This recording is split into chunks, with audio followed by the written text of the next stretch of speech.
Good morning, class. Today we're practicing rounding to the nearest tenth and the nearest hundredth, as well as practicing estimating answers and exact answers. I'm going to leave on here my place of value chart that we used when we first learned about rounding. Okay, so our first one says round to the nearest tenth. So I can see that my decimal point in my problem is it's written as 0.38. 3 is in the tenths place, 8 is into hundredths. We're rounding to the nearest tenths place, which here it's the 3. You can see right there it says tenths. So 3 is in the tenths place. We look at the number to the right of where we're rounding. The number to the right of it is an 8. If that number to the right is 5 or higher, we round up. In this case, we would round up to 0.4 or 4/10. Let's practice that one more time together. Number 2, we are still rounding to the nearest tenth. Okay, and we have 0.94, 0, line up your decimal point, 0.94. Okay, we're rounding to the nearest tenths, so we're rounding to the nearest tenths, and that's this number here. We're going to look to the number to the right of the number we're rounding, and it's 4. If that number is 5 or higher, we round up. If it's not, we stay down. So 0.94 rounded to the nearest tenth is 0.9 or 9/10. Remember, it has to be 5 or higher to round up. Numbers 5 through 8, it says round to the nearest hundredth. Okay, our first one, number 5, says 0.285 or 285 thousandths. We have our decimals lined up. So we are rounding to the nearest hundredth. Okay, the number that's in the hundredth place is the 8. We have to look to the number immediately to the right of that, and that's 5. If it's 5 or higher, we round up. So this one is going to round up. It's still going to be 0.2, but we're rounding up at the 8. So the 8 becomes a 9 because we rounded to the nearest hundredths. So we have 0.29 or 29 hundredths. One more together. We have 0.116 or 116 thousandths. 0.116. Okay, we are rounding to the nearest hundredths, okay, to the hundredths place. So we're rounding this 1. That means we look to the number just to the right, and if it is 5 or higher, we round up. So now this 1 is going to become a 2. Everything to the left of it stays the same, 0.12. So your answer is 12 100ths.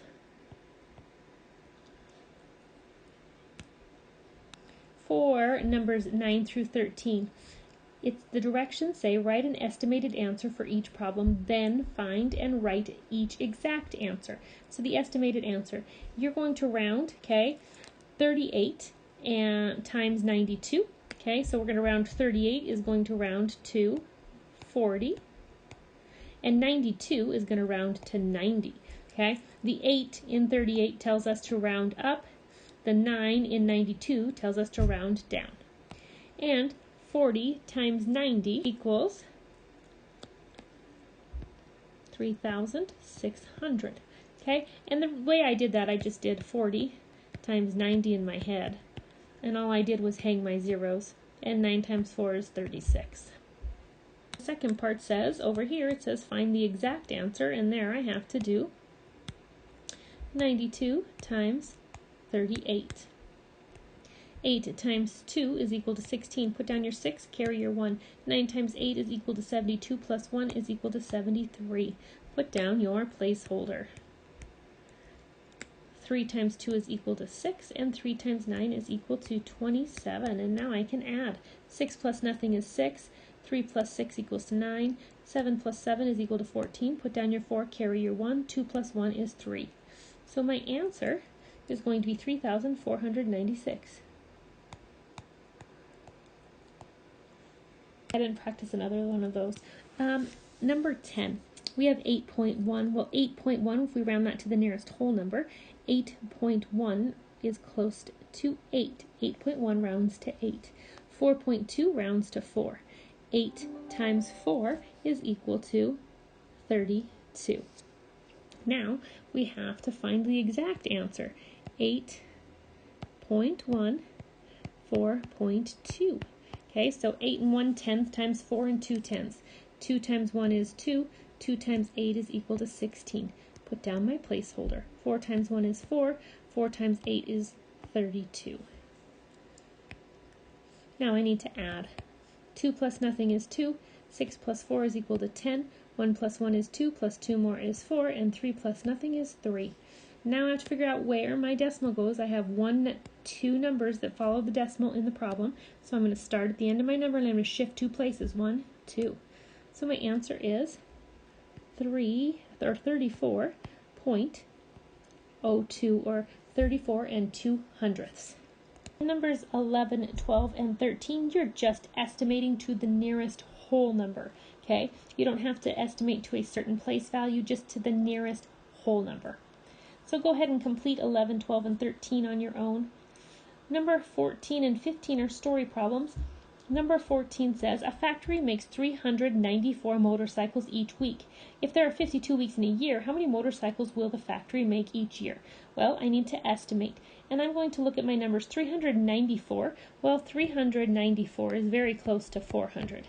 So I'm going to estimate that to be 400 times 52 weeks estimates to 50, because 52 is closest to 50. So 400 times 50. Go ahead and just hang my zeros. I have 1, 2, 3 zeros. And then 4 times 5 is 20.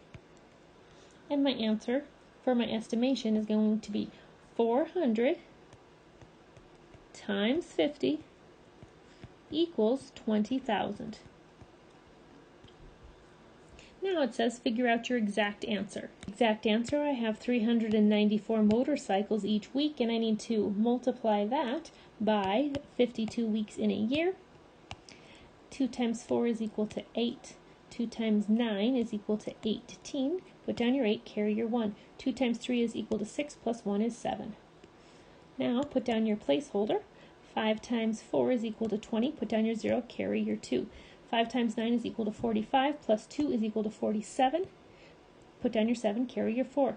5 times 3 is equal to 15, plus 4 is equal to 19, and then you can just add them up. 8 plus nothing is 8. 8 plus 0 is 8. 7 plus 7 is 14. Put down your 4, carry your 1. 9 plus 1 is 10. Put down your 0, carry your 1. 1 plus 1 is 2. And so your answer is 20,488. Get your label, motorcycles, motorcycles. Okay, you're completing 3, 4, 7, 8, 11, 12, 13, 15 on your own. When you're finished, please take a picture of your work, attach it to your assignment, upload, and turn it in on Teams. Thank you.